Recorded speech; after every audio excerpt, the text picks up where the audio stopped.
Решение или нова компликација предстои во случајот со отпуштените работници од акционерското друштво Баргала Штип. По доставените жалби од страна на работниците за отказите, синдикалните правници и од страна на инспекторатот се утврдуваат основи за нивно враќање на работа.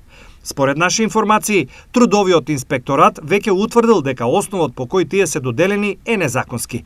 Овој нов момент во случајот кој стана познат во цела држава, за синдикатот е посакуван исход, бидејќи работниците добиле очигледен низок удар.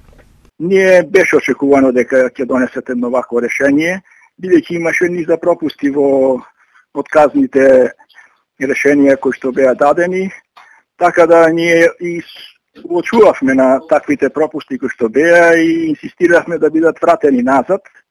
Треба да причекаме и да видиме кој е образложението точно, по кои основи врз база на што трудовата инспекција се повикала, по кои членови, за да се пак тоа се потврди она што ние и го сугериравме.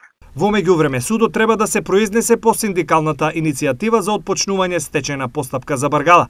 Дали синдикатот по евентуалната одлука на трудовиот инспекторат останува на барањето? Пак ќе одлучи стечајниот судија дали има основ, нема основ, дали во меѓувреме со враќање назад на работниците и ќе им се надокнати платата или не. Можеби работниците да побараат да се тоа повлече, но сепак ние не можеме без нивна согласност да реагираме, бидејќи тоа беше нивно барање. Евентуалната одлука на трудовиот инспекторат, акционерското друштво Баргала формално ќе мора да ја прифати, но суштински големо е прашање дали таа воопшто ќе профункционира, а економско-социјалниот проблем сега вплови во сферата на правната проблематика.